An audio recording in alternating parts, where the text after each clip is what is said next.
Hello, welcome friends. Me Anila.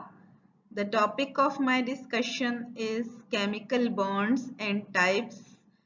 But before this, don't forget to like and subscribe my channel and press bell icon. Chemical bonds and types. दोस्तों आज की इस video में मैं आपको chemical bonds और उनकी टाइप्स के बारे में बताऊंगी कि कैसे एक एटम आयन और मॉलिक्यूल इंटरेक्ट करता है दूसरे एटम आयन और मॉलिक्यूल से और केमिकल बॉन्ड फॉर्म करता है।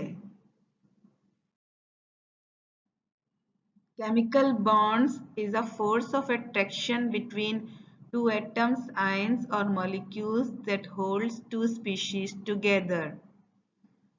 यानी कोई भी आयंस मॉलिक्यूल्स और एटम्स के दरमियान फोर्स ऑफ अट्रैक्शन होती है जिसकी वजह से दोनों स्पीशी एक साथ होती हैं, उन्हें केमिकल बॉन्ड्स कहते हैं। की बहुत सारी टाइप्स होती हैं। Type number 1 ionic bond. If a bond is formed by transfer of electron, it is ionic bond. Ionic bonds are formed between metal and non-metal because metals are electropositive and non-metals are electronegative. Ionic bond जो है वो electron transfer होने की वजह से form होता है। Ionic bond जो है वो normally metal and non metal के दरमियान होता है क्योंकि मेटल्स इलेक्ट्रोपॉजिटिव होती हैं और नॉन मेटल्स इलेक्ट्रोनेगेटिव होती हैं। इलेक्ट्रोपॉजिटिव का मतलब ये है कि इलेक्ट्रॉन डोनेट करने की टेंडेंसी होती है मेटल्स में और नॉन मेटल्स आर इलेक्ट्रोनेगेटिव यानी इनमें इलेक्ट्रॉन को गेन करने की टेंडेंसी होती है। तो मेटल एंड नॉन मेटल का रिएक्शन से आयोनिक बॉन्ड्स फॉर्म होते हैं। इसमें complete transfer of electron from metals to non-metals occur. Ionic bonds are strong bonds. These bonds have electrostatic interaction. When atom loses electron, it becomes cation, and when atom gains electrons, it becomes anion. Ionic bond strong bond होते हैं। इन bonds में electrostatic force of attraction होती है। जब कोई atom electron lose करेगा, electron release करेगा तो वो कैटायन बन जाएगा, पॉजिटिव चार्ज आ जाएगा। और जब एटम गेन इलेक्ट्रॉन करेगा तो वो एनाइन बन जाएगा, नेगेटिव चार्ज आ जाएगा। तो आयोनिक बॉन्ड जो हैं वो मेटल और नॉन मेटल्स के दरमियान फॉर्म होते हैं। Complete transfer of electron from cation to anion. अब इसकी एग्जांपल्स देखते हैं।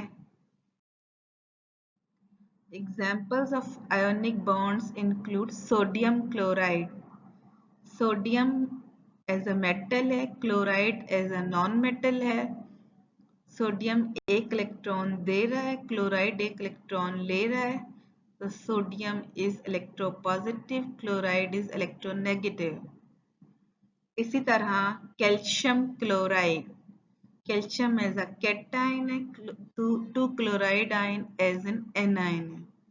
कैल्शियम दो इलेक्ट्रॉन दे रहा है और दो क्लोराइड दो इलेक्ट्रॉन ले रहे हैं। Calcium is electropositive, chloride is electronegative.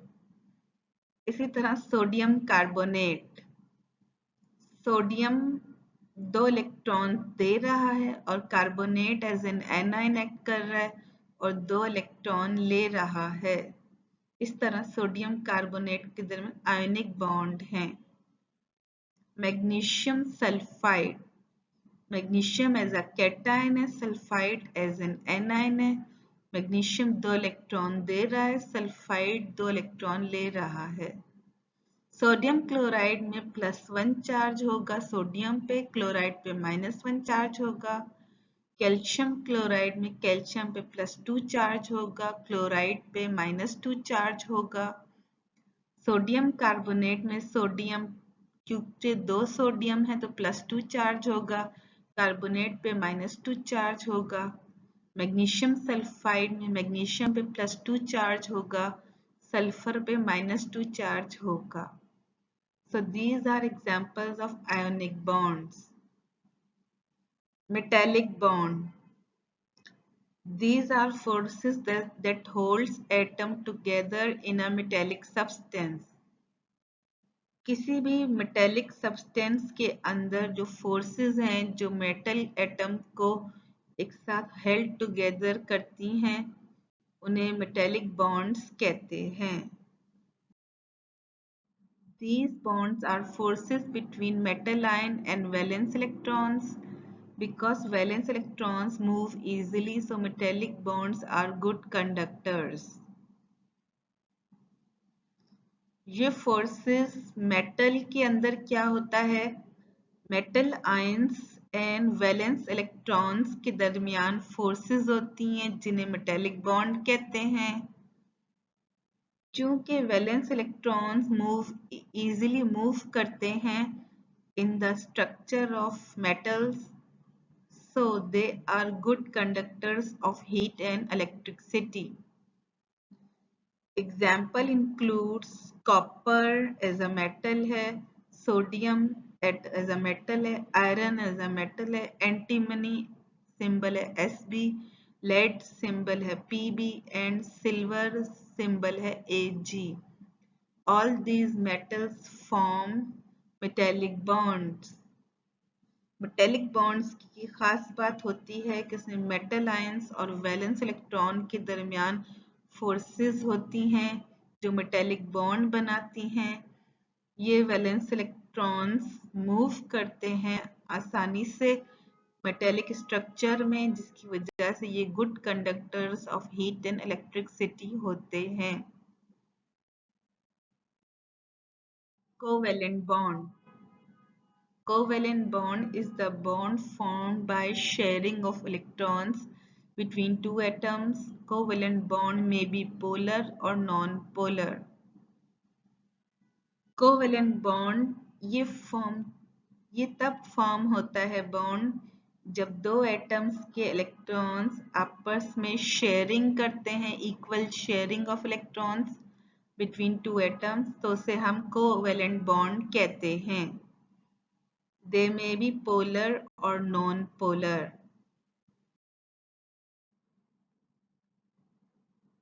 सबसे पहले हम कहेंगे कि पोलर और नॉन पोलर में क्या डिफरेंस है. तो नॉन पोलर वो होगा, फॉर एग्जाम्पल जैसे हाइड्रोजन गैस है, उसमें दो हाइड्रोजन है, दोनों ने इक्वल शेयरिंग ऑफ इलेक्ट्रॉन्स की है तो कोवेलेंट बॉन्ड है. लेकिन ये नॉन पोलर है. नॉन पोलर इसलिए है क्योंकि इसमें कोई इलेक्ट्रॉन चार्ज डेंसिटी की डायरेक्शन नहीं है. जितने अमाउंट में इलेक्ट्रॉन्स एक साइड पे हैं उतने ही अमाउंट के इलेक्ट्रॉन दूसरी साइड्स पे हैं, इसलिए ये नॉन पोलर है. एग्जाम्पल नॉन पोलर की है hydrogen gas, oxygen gas and carbon dioxide. चूंकि कार्बन डाइऑक्साइड में कार्बन इलेक्ट्रोपॉजिटिव है, दो ऑक्सीजन इलेक्ट्रोनेगेटिव हैं, तो यहाँ पोलैरिटी होनी चाहिए, ये पोलर होना चाहिए. लेकिन ये नॉन पोलर है क्योंकि इसकी ज्योमेट्री लीनियर है. कार्बन डाइऑक्साइड की ज्योमेट्री लीनियर का मतलब है स्ट्रेट है. तो जितनी इलेक्ट्रॉन क्लाउड डेंसिटी एक साइड पे होगी उतनी ही इलेक्ट्रॉन क्लाउड डेंसिटी दूसरी साइड पे होगी, तो इफेक्ट कैंसिल हो जाएगा और कार्बन डाइऑक्साइड की नॉन पोलर कोवेलेंट बॉन्ड बनेगा. ऑन द अदर हैंड अगर हम पोलर की बात करें तो उसकी एग्जांपल है वाटर एंड अमोनिया. पोलर का मतलब है कि जैसे वाटर है उसका फार्मूला है H2O, तो एक ऑक्सीजन इलेक्ट्रोनेगेटिव है और दो हाइड्रोजन इलेक्ट्रोपॉजिटिव हैं, तो यहाँ पर इलेक्ट्रॉन चार्ज डेंसिटी ऑक्सीजन की तरफ होगी, इसलिए हम इसे पोलर कोवेलेंट बॉन्ड कहेंगे. इसी तरह अमोनियम में भी Similar is the case with ammonia. The covalent bond may be polar like water and ammonia. They may be non-polar covalent bond like hydrogen gas, oxygen gas, and carbon dioxide gas. Hydrogen bond. It is the bonding in which hydrogen attached to an electronegative atom is attracted by another electronegative atom of another molecule. Hydrogen bonding किसे कहते हैं?